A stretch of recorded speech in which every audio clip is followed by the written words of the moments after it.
pindah Hmm. ke Cimahi harus ganti lagi, ya udahlah dua gitu. Tapi mau nggak mau setelah iktp digabungkan, ya alhamdulillah saya mah nggak ada niat yang buruk gitu kayaknya gitu. Tapi itu mah intermezzo gitu kan ya.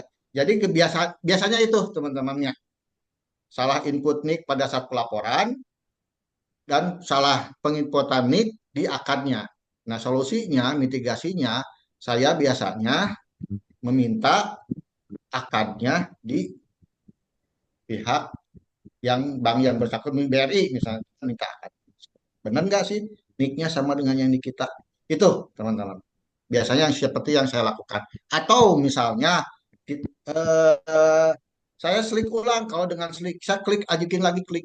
Dengan misalnya ke Pak Lutfi. Pak Lutfi, ini sebenarnya ada di BRI, bisa nggak di nah nanti Pak Lutfi report ke saya report nanti ke pihak klik untuk di merge lagi. Ada data yang ya kayak tadi nicknya yang beda nggak? Nah nanti pihak klik merge lagi. Kalau emang nicknya berbeda akan muncul. Nah itu teman-teman. Kalau ada yang seperti itu mungkin bisa report ke Pak Lutfi. Report ke Pak Hmm. Lutfi, nanti report ke saya, nanti saya yang report untuk di merge lagi apakah benar nggak seperti itu gitu. Kalau emang benar beda nicknya, gitu teman-teman. Ya. Oke ya, teman-teman, ini sekedar tambahan, berbagi pengalaman saja. Sekitar seminggu ke belakang atau 2 minggu ke belakang, ada mitra Gakopsa untuk dalam pengelolaan klik ini yang bertanya, Pak, ini hasilnya kok berbeda ya Pak? Antara data ini sebenarnya pernah kami proses sekian bulan yang lalu. Lalu kok sekarang diproses ulang hasilnya berbeda? Lalu saya buka arsip pengajuannya. Saya buka arsip pengajuannya karena di Gakopsa di input ke Google Form, kita cek. Seperti yang tadi Pak Hedi bilang, ternyata teman-teman, pada saat penginputan di Google Form, NIK yang dimasukkan sekian bulan ke belakang dengan yang diproses terakhir berbeda, ya. Sama-sama harus kita pahami, NIK itu kombinasi dari 16 angka. Nah, ternyata data yang dimasukkan terakhir itu adalah cuma 15 angka, kurang satu Hmm. angka di tengahnya. Jadi otomatis hasilnya akan berbeda gitu loh.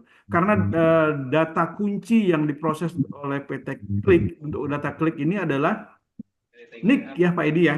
Ya, NIK namanya, sedangkan alamat tidak. Alamat kalau ada alamat baru akan ditambahkan sebagai alamat baru.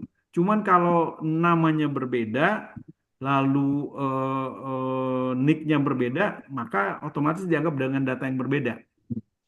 Makanya dalam pengisian Google Form kita sangat menyarankan nama orang tua juga kadang jadi data data kunci juga, nama ibu terutama ya, itu juga nggak harus hati-hati.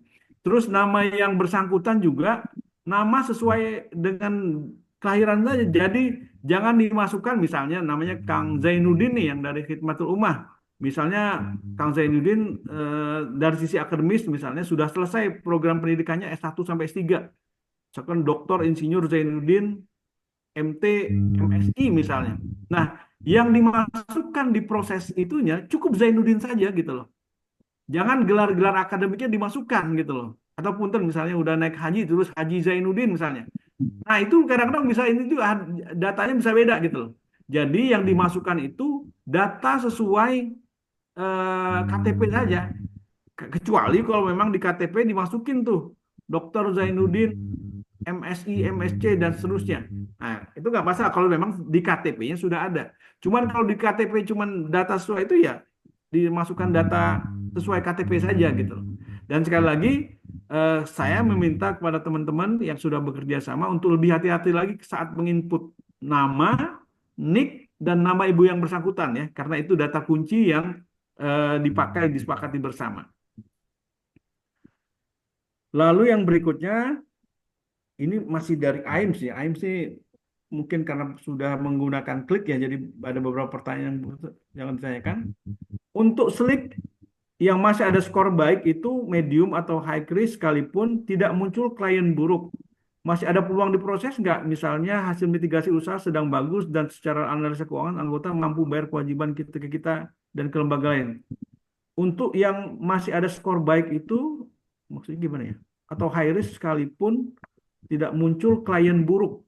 Oh, Maksudnya jadi gimana Pak? gini, yang muncul klien buruk itu benar-benar emang itu sudah kayak tadi yang apa namanya yang anggota yang contoh ya, itu Mhm. benar-benar klien buruk. Jadi bukan high risk lagi itu mah gitu.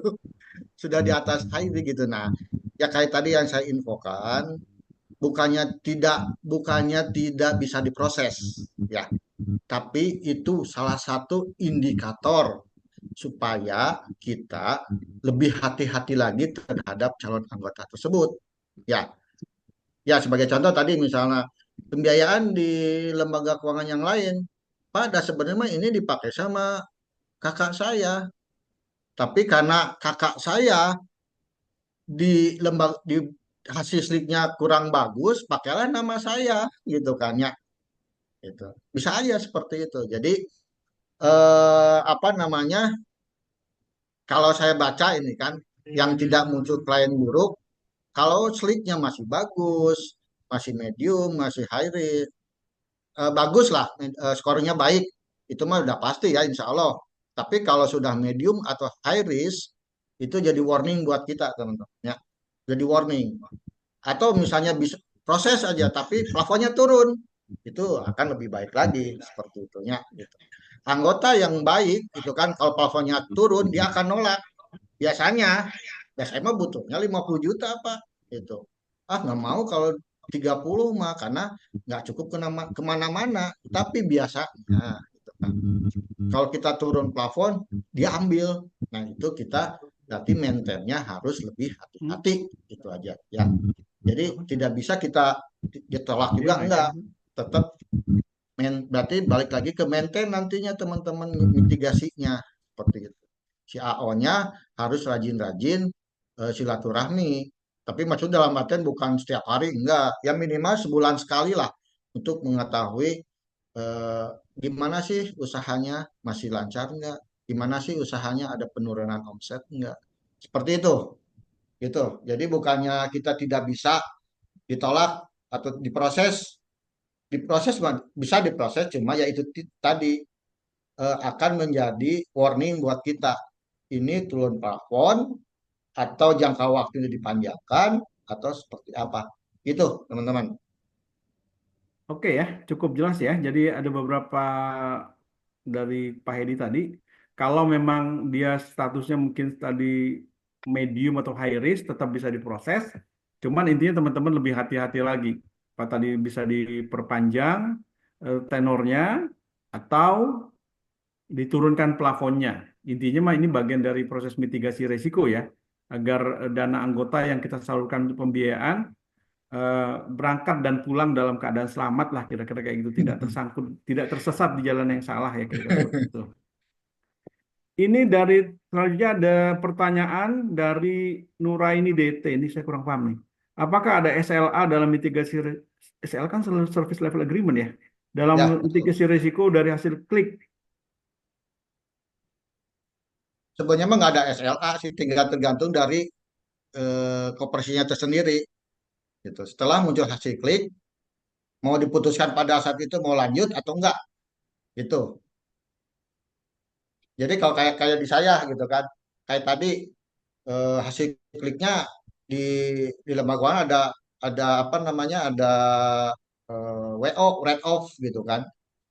Ya udah cut, kecuali misalnya pada saat konfirmasi ke anggota, ya kayak tadi ini mah dipinjam sama kakak, kita verifikasi, berarti harus verifikasi lagi seperti itu ya.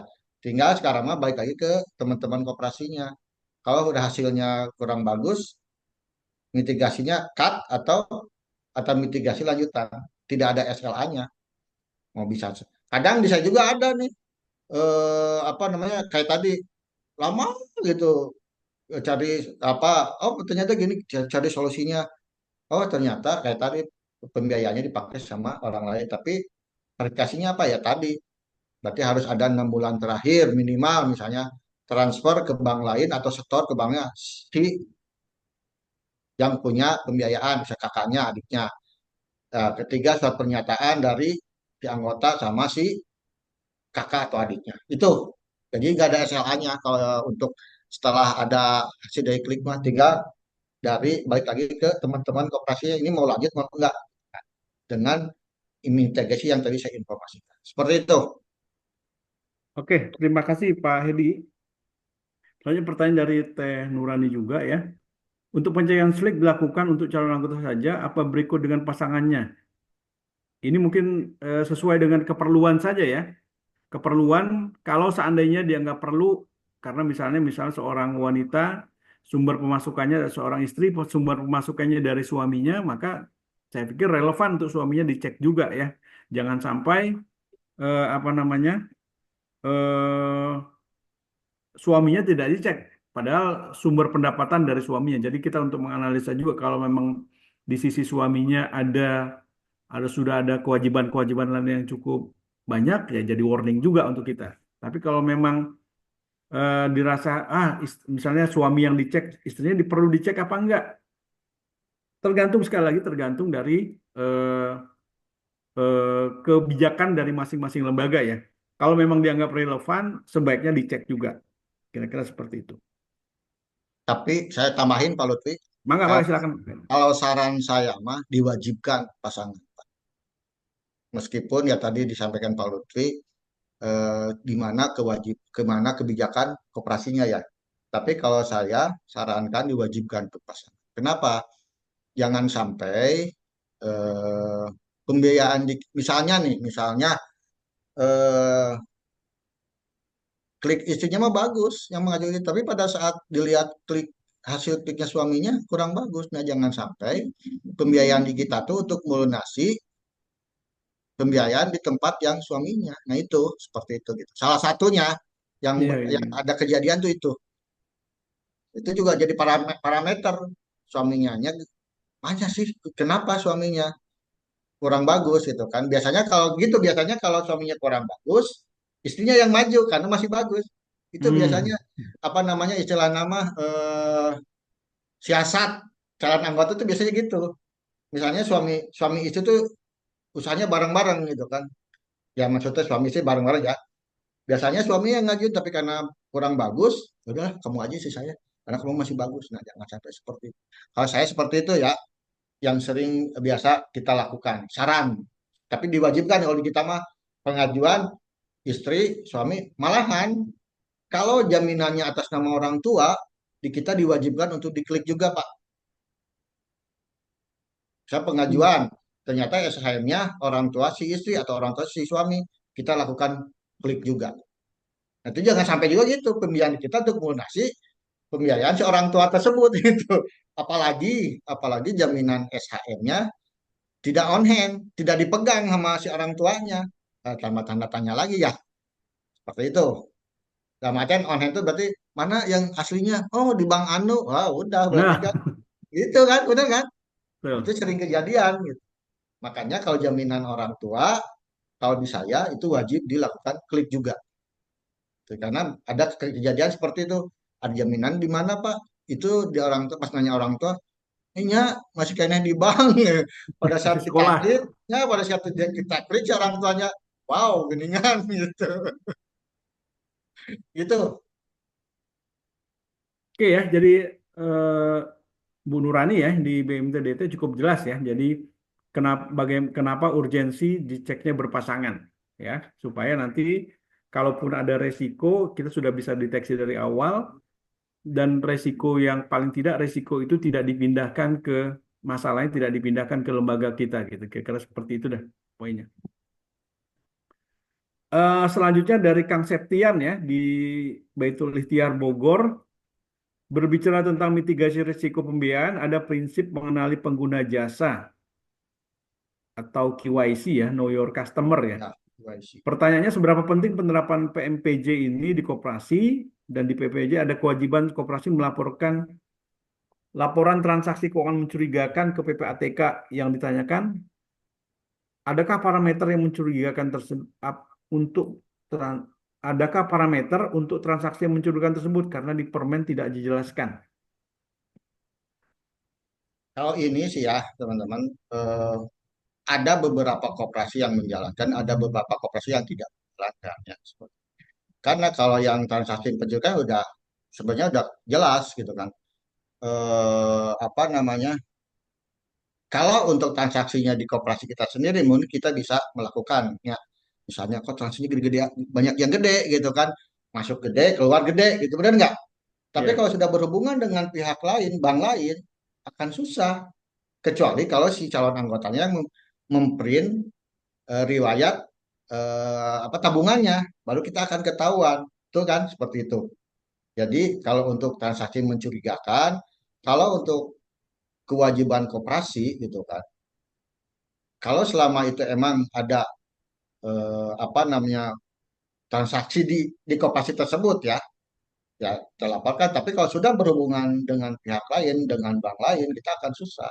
Dalam artian kita harus, Pak, print dulu dong tabungan Bapak di bank lain 6 bulan terakhir. Itu sebenarnya akan ketahuan pada saat pengajuan pembiayaan, benar nggak? Pada saat pengajuan pembiayaan, biasanya di kami itu untuk mengatur omset juga, kita biasanya minta print 6 bulan atau setahun tabungan di bank mana dia yang sering transaksi. Tapi kan ada anggota yang jujurnya, ada yang transaksinya yang di bank lain mah nggak di print, tapi yang di ini aja di printnya. Benar nggak? Seperti itu. Itu jadi biasa juga pada saat pengajuan kita juga biasanya minta omset. Ah, omset saya mah Pak semuanya masuk ke rekening. Ya udah print setahun terakhir kita direkap baru. Nah di situ akan ketahuan juga transaksi yang mencurigakan. Tapi kan kalau anggotanya tersebut ada banyak rekening kan yang dikasih ke kita mah yang biasanya yang mencurigakan bisa aja disembunyikan gitu. Jadi kalau itu yang transaksi mencurigakan ya tinggal anggotanya sendiri seperti apa kejujuran. Itu. Oke. Terima kasih Pak Hedi ya. Kemudian cukup jelas yang untuk yang Kang Septian dari Baitul Ikhtiar Bogor ya. Selanjutnya ada pertanyaan dari Tarbirul Ummah Bogor juga. Pak Lutfi, apakah bisa pengecekan klik menyertakan pengecekan anak dalam satu kartu keluarga yang sudah bekerja? Mitigasi anaknya terkena pinjol, meminjam ke pinjol karena ada pengalaman orang tua bayar hutang pinjol anak yang cukup besar. Gimana menurut Kang Hedi? Sebenarnya mah kalau klik mah selama itu emang ada form ngisi form nggak jadi masalah kalau klik. Iya. Ya nggak jadi masalah selama ada, karena salah satu syarat untuk pengajuan klik atau slik itu ada form, pengisian form, karena itu akan diminta oleh pihak OJK. Benar nggak sih si anggota ini mengajukan permohonan Tekan. klik? Nah, tetap aja itu mah Pak Lutfi dilampirkan seperti yang pengajuan pembiayaan. Form ditandatangan sama anaknya, terus ada KTP, ada kartu keluarga, ada surat nikah kalau sudah nikah, itu bisa aja itu Pak. Nggak Bisa jadi aja ya, masalah. jadi Ah, nggak bisa ada aja. masalah. Ini juga bagian dari mitigasi ya. Ya asal si anaknya tanda tangan di formnya gitu. Karena kan ini sebenarnya data rahasia ya, tidak boleh semua orang lihat gitu kan. Makanya dengan adanya form bahwa menguasakan ke pihak lembaga keuangan untuk melakukan cek pembiayaan di lembaga keuangan yang lain. Seperti itu Pak Lutfi. Oke, terima kasih cukup jelas ya. Selanjutnya ada pertanyaan lagi. Ini khususon untuk Kang Pak Hedi nih. Apakah semua pengajuan di Slik atau hanya pengajuan nominal tertentu? Terus pengalaman untuk masa sekarang di Itkon jenis usaha apa saja yang harus diwaspadai dan dihindari? Nah, ini mungkin tidak secara umum terkait klik yang nomor dua ya. Mungkin mungkin Kang Hedi bisa berbagi lah pengalaman positifnya. Eh, kalau yang nomor satu, teman-teman, kita ada kebijakan sendiri, di mana sesuai dengan SOP kita tuh yang minimal 5 juta ke atas yang dilakukan klik. Ya, kalau di bawah 5 juta itu tidak ada wajib, tidak wajib. Tapi yang wajibnya itu di atas 5 juta. Yang di bawah 5 juta itu tidak wajib. Tapi kalau misalnya si AO-nya kan biasanya AO mah suka ada feeling enak lahnya, itu boleh diajukan, boleh nggak pun nggak apa-apa kalau di bawah 5 juta. Tapi juga di kita minimal pembiayaan itu 5 juta. Jadi jarang yang di bawah 5 juta. Jadi minimal pengajuan kita 5 juta. Makanya pengajuan pembiayaan apa klik itu sesuai dengan aturan Mendikbud itu minimal 5 juta ya gitu. Nah, untuk usaha yang sekarang yang harus dihindari biasanya kita perkayuan ya, perkayuan yang langsung dari hutan, dalam artian dari hutan itu kita hindari. Itu. Kedua, usaha apapun, punten ini punten bisa juga ada anggota atau keluarga atau saudara yang di apa namanya di kepolisian atau tentara, di kita mah dihindari itu meskipun usahanya gede, omsetnya gede, tapi kalau pemiliknya itu aparat, kita hindari dulu. Bukan tidak ya, kita hindari dulu. Tapi kita mitigasi seperti apa sih? Seperti itu. Gitu. Terus biasanya kita kontraktor, kontraktor kita hindari. Terus paling itu yang saat ini kita hindari. Ya. Terus juga saran juga bagi koperasi yang pasarnya sedang direnovasi, saya sarankan mah hindari dulu pembiayaannya. Ya, seperti itu. Itu. Oke, cukup jelas ya dari pertanyaan AIM tadi. Jadi kalau di Itcon minimal 5 juta ke atas ya di Ya, Slik ya. Teman-teman betul. jadi bisa nanti ditentukan di kebijakan masing-masing lembaga. Tadi jenis-jenis usaha dan tipikal-tipikal juga sudah disampaikan oleh Pak Hedi ya. Nah, ini pertanyaan berikutnya nih dari Pak Iwan Setiawan ya. Apakah pengecekan klik harus lewat sebagai sebuah lembaga keuangan? Apakah bisa atas nama pribadi untuk cek mengetahui orang tersebut memiliki hutang pinjol atau tidak yang tidak diketahui? Individu boleh nggak Pak Hedi untuk ngecek itu? Individu boleh langsung ke OJK. Itu Oh, langsung OJK ya? langsung ke OJK itu ada alamat apa namanya alamat pengisian datanya ada OJK. Itu bisa pribadi. Itu bisa langsung ke sana.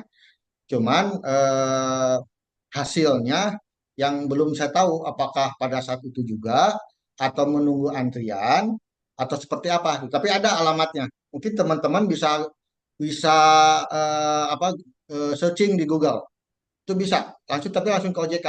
OJK itu ada alamatnya untuk pengisiannya. Biasanya dia biasa nama, alamat, nama ibu kandung, murni, tampilkan KTP itu seperti biasa ada di situ. Kalau Tapi mau kalau langsung klik bisa Pak Hedi? Pakai individu klik di luar ini lembaga itu keuangan? boleh Pak, ya asal kayak tadi ngisi ngisi formnya aja. Oh. Kan terus ada misalnya eh, biayanya seperti apa gitu kan ya Pak. Hmm. Hmm. Apakah itu beban misalnya saya Itkon, apakah beban saya atau beban Itkon gitu kan ya, beban pribadi atau beban perusahaan, nah seperti itu. Boleh aja pribadi langsung ke Pak Lutfi ngisi form. Kayak tadi kasusnya yang anaknya dengan Pak, itu boleh aja.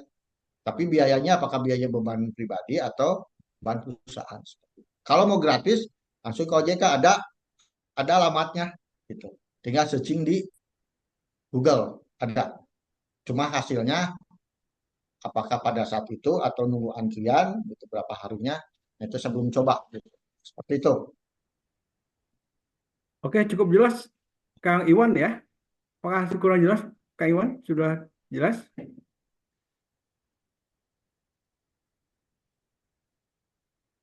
Oke, terima kasih. Mungkin ada pertanyaan lain, silakan. Atau mau langsung ngomong juga nggak apa-apa, pengalaman teman-teman misalnya Pak seperti ini juga bisa. Mangga, mungkin ada yang bisa tadi untuk yang jenis usaha yang tidak dibayar apa nih Pak Edi? Dengan alasan Ya, beresiko tadi. kayak tadi Jenis usaha. jenis usaha kayu gelondongan yang langsung dari hutan itu kan terbentur oleh aturan pemerintah ya, benar Hmm. nggak? Itu nggak bisa. Berarti itu kan penadah. Kecuali kita membiayainya toko besi. Itu ada banyak kayu juga kan, tapi kan itu bukan kayu gelondongan dari hutan. Itu. Nah, terus kontraktor. Kenapa kita hindari kontraktor? Karena kan pembayaran kontraktor kan tergantung termin ya. Betul. 3 bulan, 6 bulan, setahun. Malah ada yang setahun terminnya.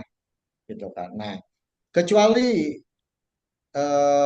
teman-teman bisa memitigasi, nggak apa-apa kontraktor itu biayai. Dari mana nanti pembayaran angsurannya? Kecuali teman-teman bisa memitigasi seperti itu. Gitu. Ya, dan untuk saat sekarang juga mungkin konveksi juga itu bukan kita hindari ya. Konveksi juga kita pilah pilah dan pilih konveksi. Nah, kalau konveksinya hanya istilahnya mah, namun di konveksi mah hanya Noel aja tidak berproduksi ya kita nggak biayai. Maksudnya kita hanya apa namanya ya, hanya maklun lah, ya konveksinya maklun. Maklum doang. Nah kita disarankan untuk hindari untuk maklun. Ya, kenapa? Maklum itu kan makelar doang ya. Ya, maklumnya yang maklar. Kalau dia tidak dapat orderan dari konveksinya, nggak akan jalan, benar nggak? Hmm. Nah, untuk maklun kita hindari untuk saat ini. Bukan tidak ya, tapi kita hindari. Kenapa ya? Itu dia tadi. Kalau tidak dapat orderan dari konveksi yang pusatnya, ya nggak akan ada orderan atunya. Seperti itu. Gitu. Ya, yang tadi ya biasanya kita yang tiga tiga ini, gitu. Oke. Cukup jelas ya Kang Zainuddin ya terkait daftar negatif investasi ya. Yang kira-kira seperti itu yang dihindari agar resikonya bisa minimal. Ini nih terkait dari AIMS terkait dengan ketika melihat fluktuasi usaha lah kira-kira seperti itu ya turun naik. Gimana cara melihatnya apakah prioritas lebih ke hasil slik atau lebih ke perkembangan usaha yang sedang membaik misalnya kan ketika ada masanya suatu saat usaha itu mengalami drop ya. Kalau di Cirebon mungkin teman-teman yang usaha mebel atau rotan ada masalahnya, ada masanya mengalami drop ketika bayarnya kalau mereka jual ke Eropa atau keluar, mungkin akibat perang Ukraina dan Rusia daya belinya menurun misalnya kayak gitu. Dan itu mereka memang pasar memang ekspor biasanya Kang Edi kalau yang di Cirebon itu.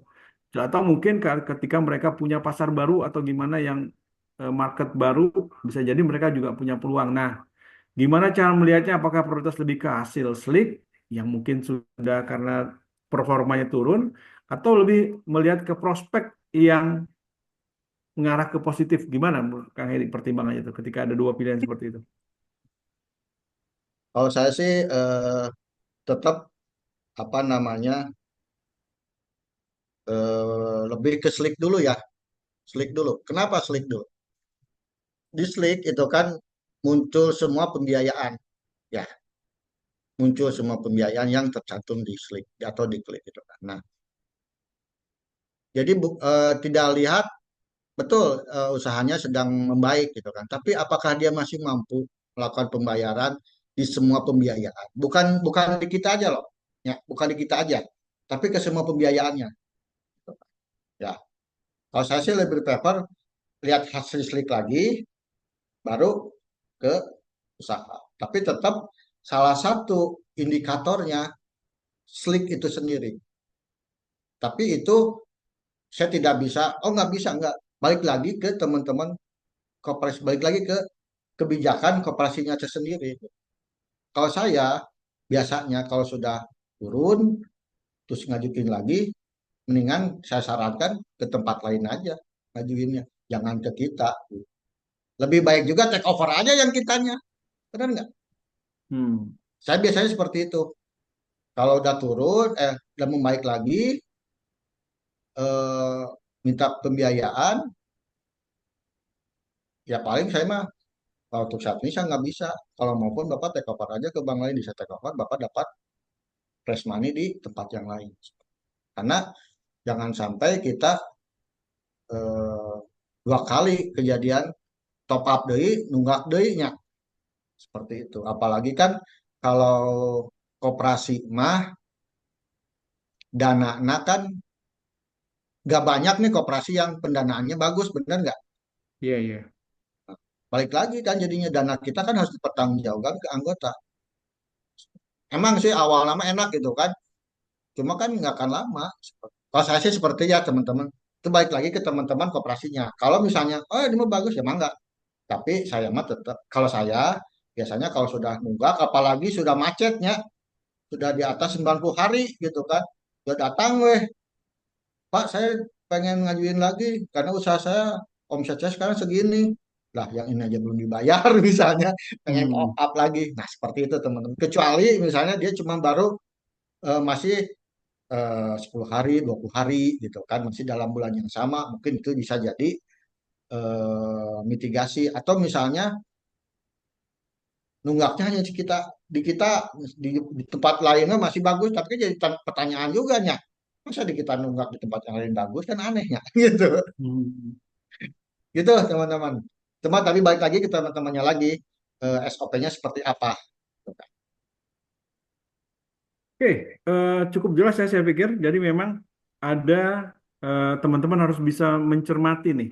Kalaulah dia punya prospek yang baik, lalu nanti mungkin diproyeksikan inflow cash-nya berapa, terus kira-kira dari inflow itu bisa nggak menyelesaikan tunggakan-tunggakan yang ada. Jangan sampai memang akan ada proyeksi pemasukan yang cukup jelas, tapi di sisi lain ketika dipetakan keangsuran kewajiban-kewajiban yang ada, ternyata lebihnya nggak cukup untuk itu yang cover yang baru. Nah, itu juga harus dipertimbangkan ya. Jadi kalau menurut Pak Hedi tadi tetap mengacu ke SLIK. Jadi intinya dilihat kemampuannya kira-kira seberapa jauh prospek pasarnya untuk bisa menyelesaikan kewajiban-kewajiban di belakang hari yang masih tertunda. Jangan sampai ya kewajiban terselesaikan, cuman kewajiban yang baru tidak selesai kan sama aja kita ngasih masalah baru sebenarnya ke lembaga kita. Cukup jelas ya untuk teman dari IM Cirebon ya. Mungkin ada yang lain silakan. Mungkin teman-teman dari Majalengka, mungkin ini tadi kebanyakan yang tanya dari Bogor ya.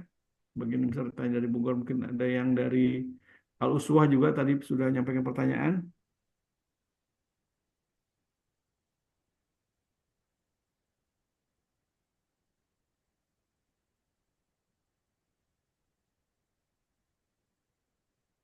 Ini Kang Septian ya. Kemenku menetapkan PMK nomor 74 2024 tentang pembentukan cadangan piutang tak tertagih yang boleh dikurangkan dari penghasilan bruto. Pertanyaannya dampak apa bagi KSP atas kebijakan ini, Pak? Jadi harus ada. Nah, eh, ini cukup berat ya. Piutang tak tertagih itu otomatis harus dibukukan sesuai dengan nggak salah ketentuan akuntansi yang baru juga untuk koperasi kan seperti itu ya. Di tahun 2025 akan seperti itu. Kira-kira ini dampaknya seperti apa nih? Berat sih kayaknya nih dampaknya.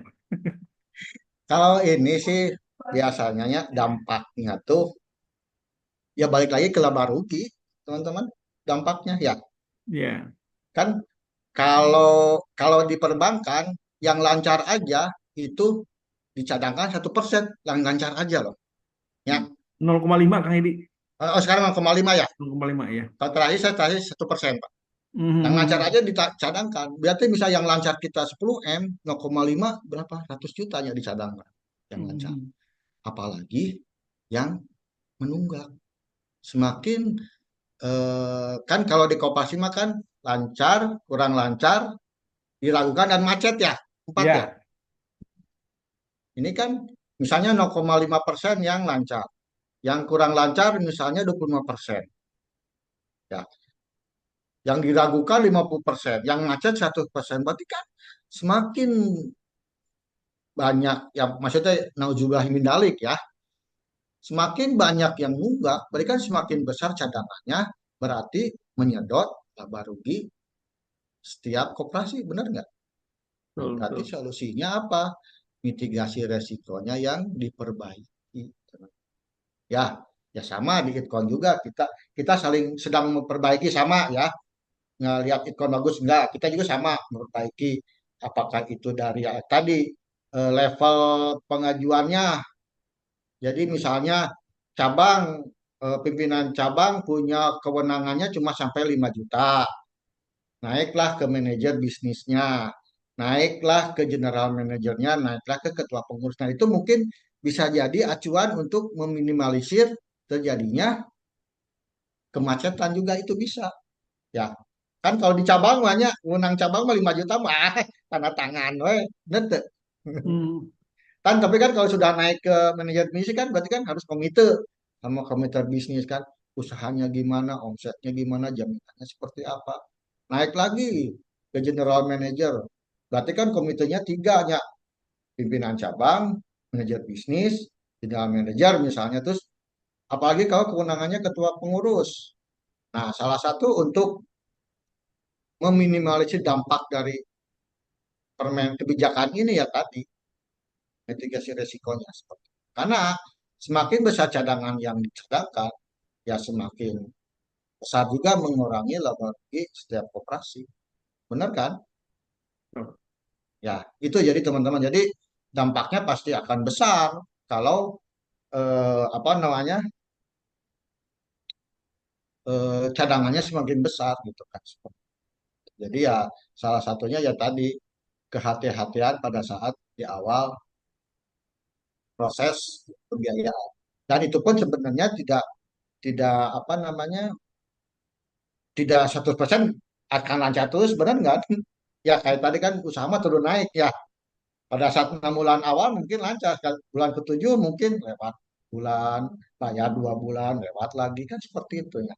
Nah tinggal seperti apa maintain setiap KO-nya ke masing-masing anggota.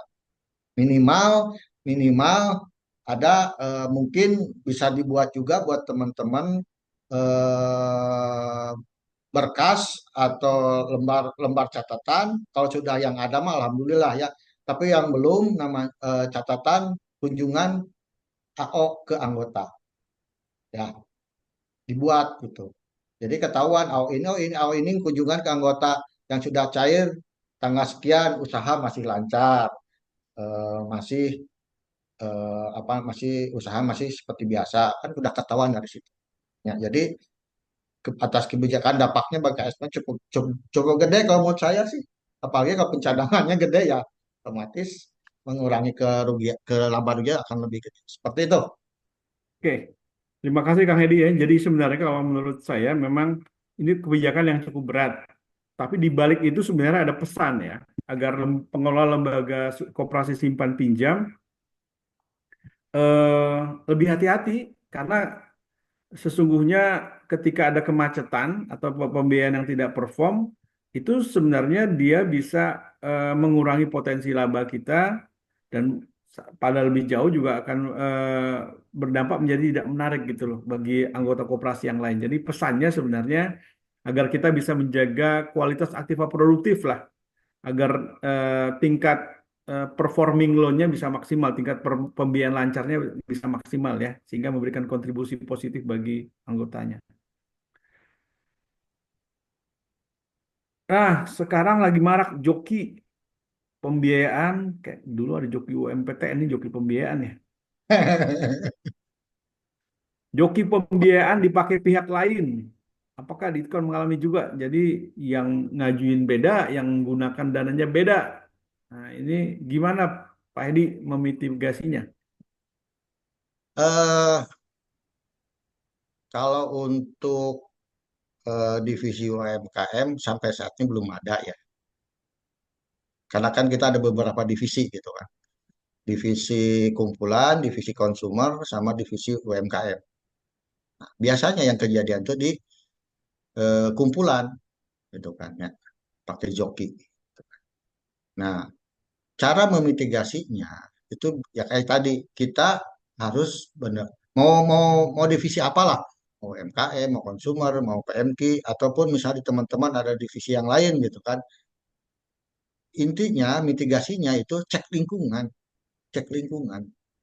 RT RW atau ke rekan kerja atau ke rekan usaha seperti itu. Ya, itu. Jadi kalau job itu pasti di semua ada. Kita pun kebanyakan di kumpulan kejadian. Nah, setelah itu barulah apa namanya mitigasinya cek lingkungan ke RT RW, terus kalau KTP nih bisa dari KTP juga.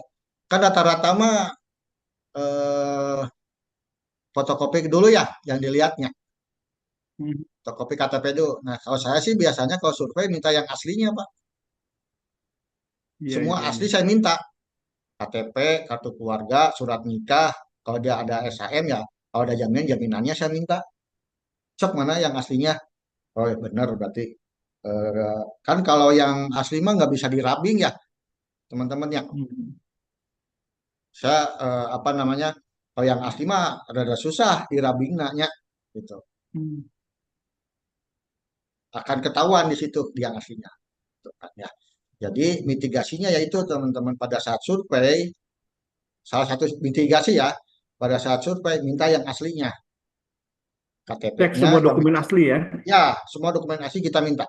Kalau misalnya anggotanya udah maunya bukan bukan suzon, kita sudah harus ada apa nih? Apalagi ini, apalagi nih. Pada saat diklik hasilnya not match dalam artian dia belum pernah punya pembiayaan. Nah, itu harus tanda tanya juga teman-teman. Ya, Hmm. apalagi usaha gede, usaha gede belum punya pembiayaan. Pengalaman saya itu biasanya KTP-nya dirabing gitu. Gitu. Mungkin KTP-nya di rubbing maksudnya apa, Pak Edi? Mungkin ada yang belum. oh dirabing itu jadi dipalsukan Pak. Oh, Jadi dirabing tuh eh, namanya mah benar tanggal lahir benar tapi nicknya dirubah Pak. Sama oh. tanggal lahir. Nah itu namanya dirabing. Itu kerjaan marketing bank itu dulu Pak. Zaman jahiliyah lah ya. Itu kerjaan bank dulu AO Pak. Itu makanya Hmm. kalau sekarang teman-teman ada yang ngajuin usahanya besar atau misalnya usaha cukup besar tapi pada saat dislik atau diklik tidak punya pembiayaan itu harus tanda tanya. Masa sih gitunya usaha segede ini nggak punya pembiayaan di tempat yang lain gitu. Nah itu salah satu cara untuk mitigasi joki juga teman-teman. Ya, cek lingkungan, diminta eh, dokumen yang asli semuanya. Gitu. Yang asli akan susah dirapinya. Gitu. Oke ya. Cukup jelas Pak Edi. Jadi teman-teman, ini kenapa kita di pengajuan Klik di Gakopsa itu selain meminta eh, KTP, data KTP, terus ada yang harus NIK yang diinput, kita juga meminta data soft copy-nya kartu keluarga.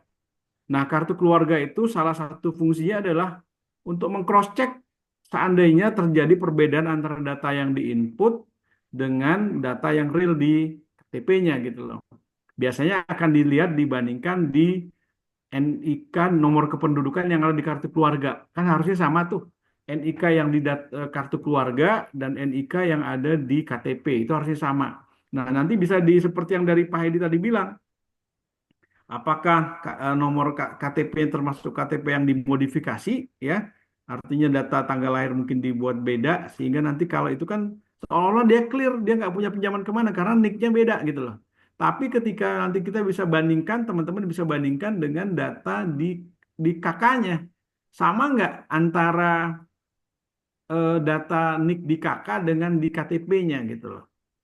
Tapi yang jelas teman-teman harus, saya yakin semuanya sudah paham juga korelasi antara hubungan antara tanggal lahir dan NIK itu kan jelas ya. Jadi karakter angka mulai angka ke-7, 7, 8, 9, 10, 11, 12 itu akan menunjukkan tanggal lahir dari pengguna KTP tersebut, pemilik KTP tersebut ya. Kalau dia laki-laki misalnya Kang Zainuddin lahir tanggal 7 November tahun 95 misalnya, maka di karakter 7 sampai sekian itu 07, 11, 95 pasti itu gitu loh. Kalau di tengah-tengah itu ada yang salah, nah, teman-teman bisa cek nanti. Ini apakah salah input di kecamatan atau dia salah memang di hasil modifikasi tadi untuk menghindari datanya terlacak di sistem klik. Kira-kira seperti itu ya. Ya. Mungkin cukup jelas ya. Mungkin ada pertanyaan lain lagi, silakan.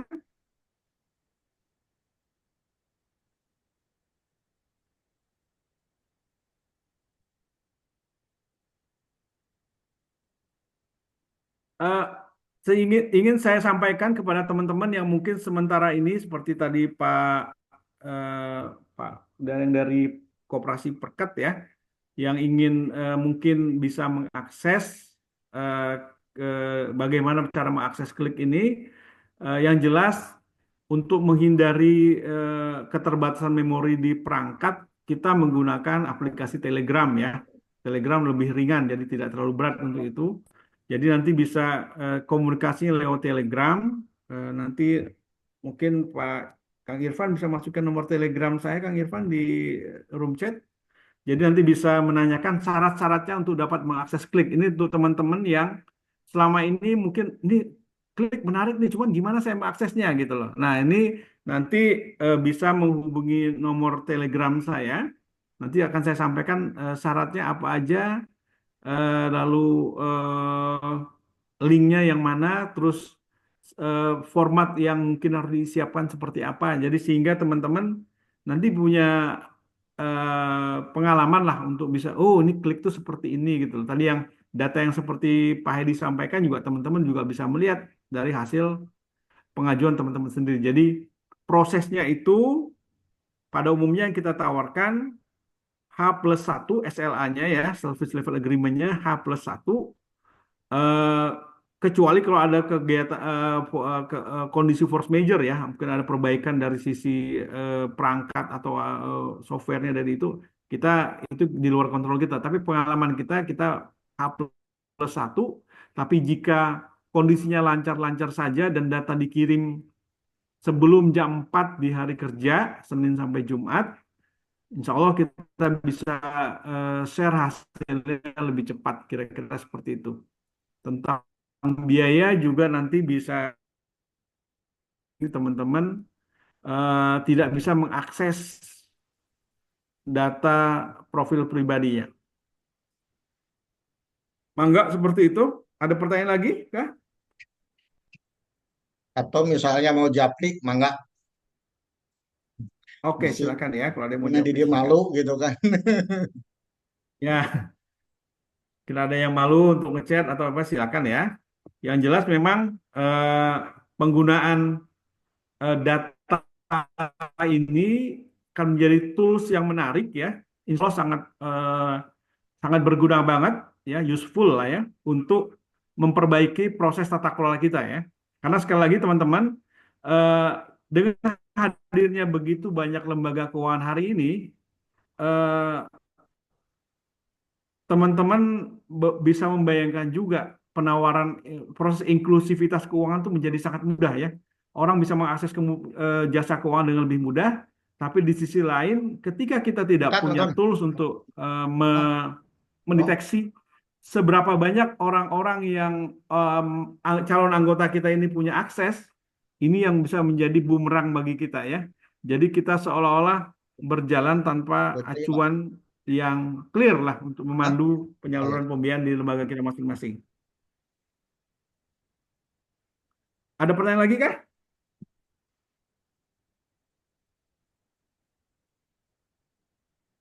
Mungkin teman-teman yang selama ini sudah menggunakan klik, ada pertanyaan, Pak, kenapa A, B, C, D, dan seterusnya? Mangga, silakan dipertanyakan.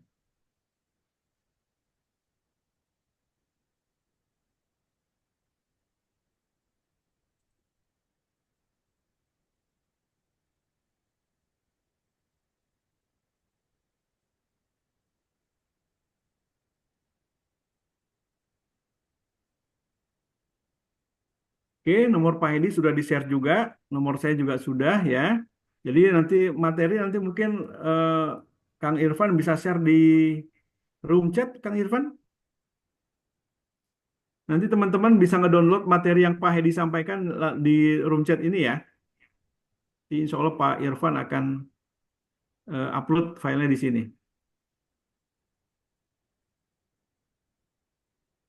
Pak Umam cukup jelas, Kang Umam, Aluswa, Pak Iwan Setiawan cukup jelas ya.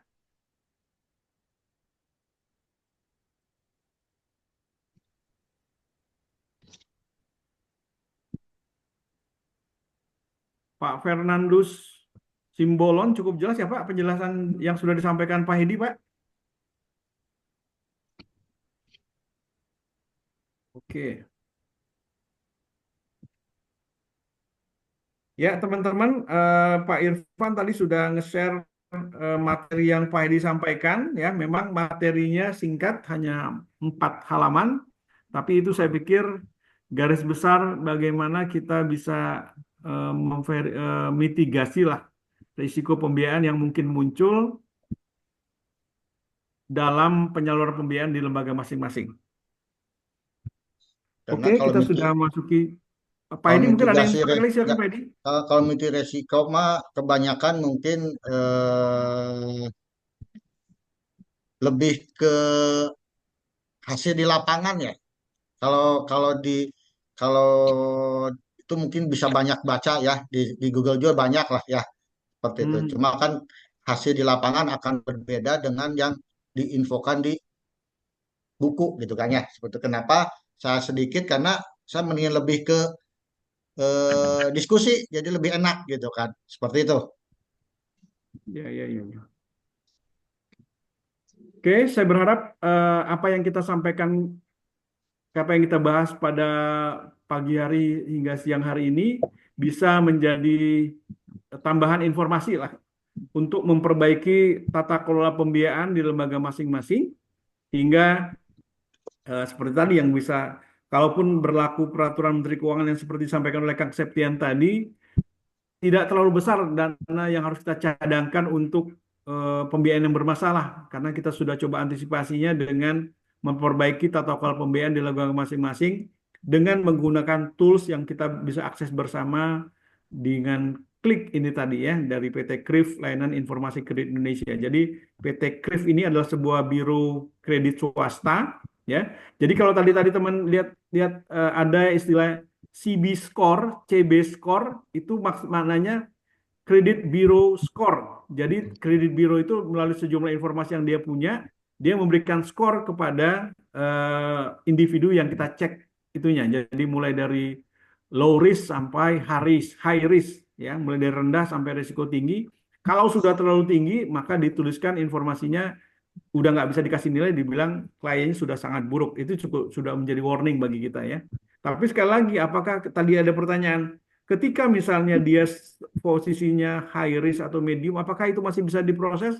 Sekali lagi, itu adalah domain dari masing-masing lembaga ya. Mangga itu menurut Pak Hedi dipersilakan sesuai dengan kebijakan masing-masing. Yang jelas toolsnya sudah menunjukkan sinyal-sinyal seperti itu. Jadi teman-teman kalaupun masih mau menyalurkan pembiayaan, coba diperdalam lagi informasinya, kemudian dipertimbangkan apakah plafonnya diturunkan atau jangka waktunya diperpanjang sehingga dia bisa masuk ke dalam kualitas aktiva produktif yang baik lah gitu, posisi aktiva produktif yang baik. Kira-kira itu ya Bapak Ibu sekalian, saya ucapkan terima kasih di laptop saya sudah jam 11, artinya sudah 2 jam kita berdialog. Saya ucapkan terima kasih.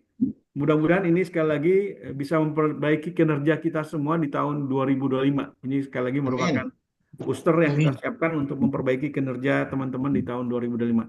Atas nama manajemen Gakopsa, kami mengucapkan terima kasih.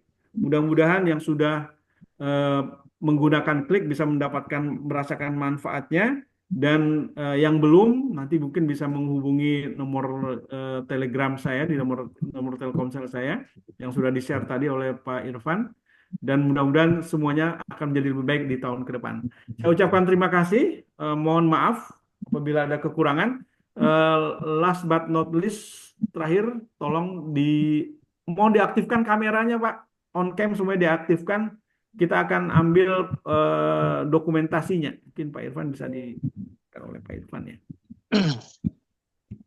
Ibu Yanti dari Koperasi Rastra mungkin bisa diaktifkan kameranya, Ibu Popi, Pak Suhendar, Pak Fernandus, mohon bisa diaktifkan kameranya Pak di Zoom-nya. Yang dari Tadbirul Ummah juga mangga dipersilakan, Pak Muhaimin. Dari BMT Nurul Ummah Sukabumi juga silakan Ibu Yaya, mohon bisa diaktifkan. Galak, galak. Pak dari Nurul Ummah ya, alhamdulillah Pak Rahmat sudah aktif. Ibu Yanti juga aktif, Pak Suhendar. Pak Ramli sudah aktif nih, Pak Ramli sudah ya. Sudah deposit Pak Ramli ya. Alhamdulillah.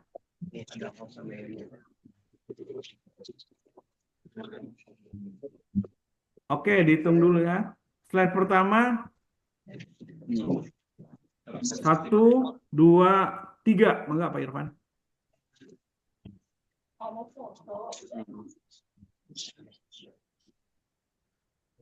Slide kedua, tahan dulu ya. 1, 2, 3.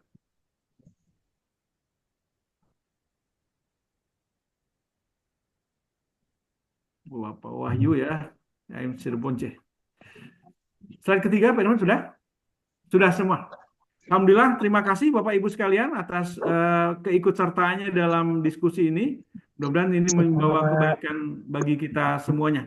Mari kita tutup diskusi pertemuan Zoom kali ini dengan sama-sama baca hamdalah dan dohir majlis. Alhamdulillah.